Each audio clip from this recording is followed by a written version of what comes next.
E aí, galerinha do segundo ano, tudo bem? Olha eu aqui de novo para mais uma aula.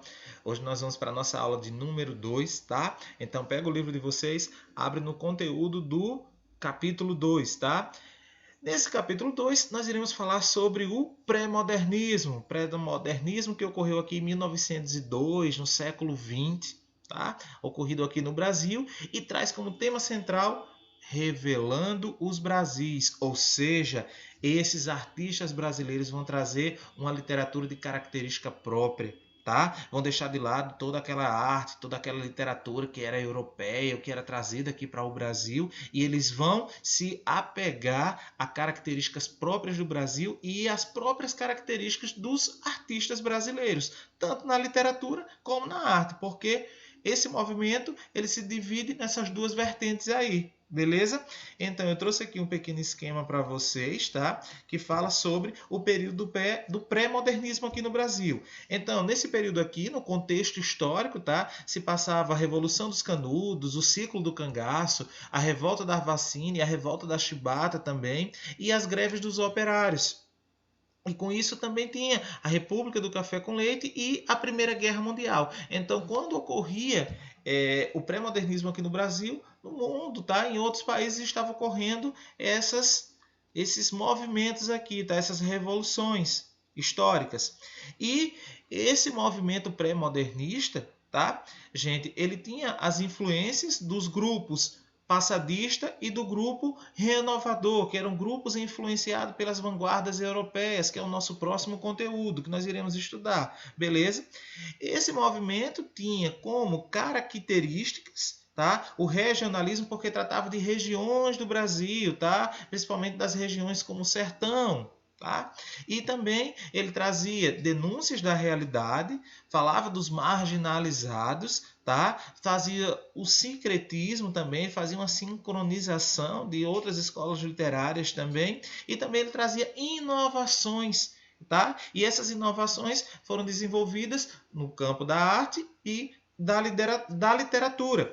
E eles tinham também como síntese, tá, o interesse pelos problemas sociais. Então, quando ele fala dessas inovações, dessa denúncia à realidade, é justamente isso, tá? O interesse pela denúncia social, já a herança lá do período do realismo, tá?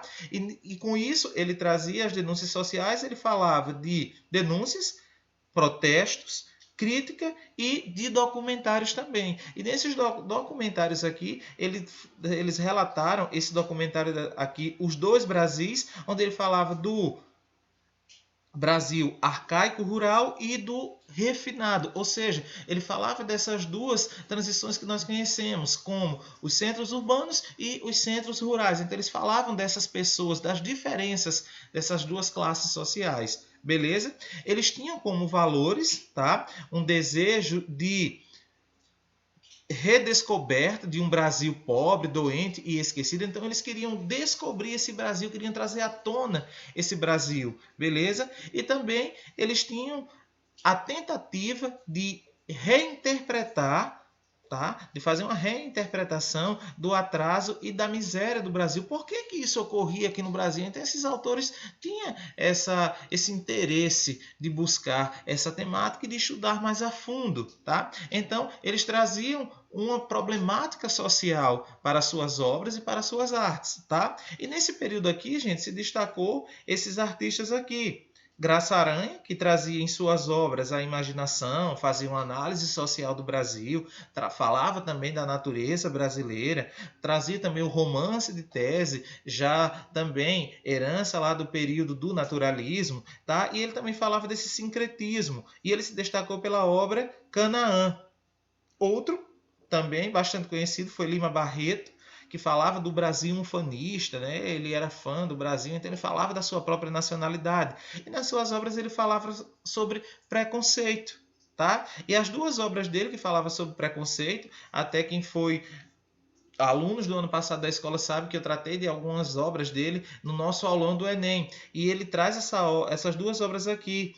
O Triste Fim de Policarpo Quaresma e outra também que é Clara dos Anjos, onde fala de preconceito racial e social, beleza?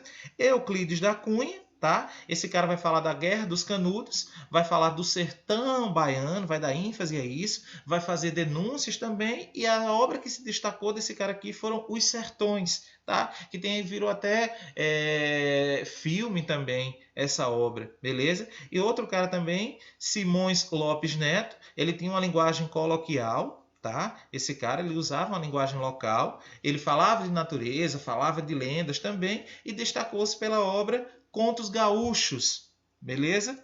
Outro cara também que é bastante conhecido, que a gente conhece pela famosa obra O Sítio do Pica-Pau Amarelo, é Monteiro Lobato, tá? Esse cara já utilizava mais uma linguagem culta, diferente de Euclides da Cunha e de Simões Lopes, tá? Então ele já era mais culto, tá? Ele falava de pessoas caboclas, falava dos caipiras, tá? Do Jeca Tatu, como ele colocava, né? Que essas pessoas seriam. E ele trazia também uma literatura infantil. Ele falava da literatura infantil. É por isso que é citada essa obra dele também, que ficou bastante conhecida, O Sítio do Pica-Pau Amarelo. Mas teve outras obras também que nesse período pré-modernismo se destacaram dele, que foi Negrinha e Urupês.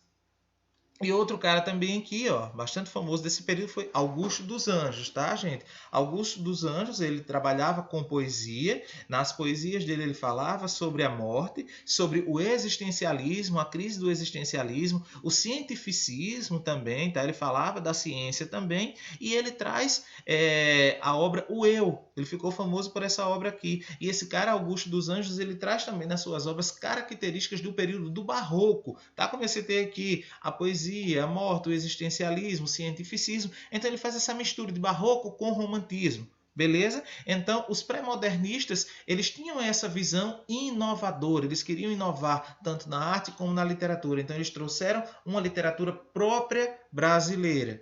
Beleza?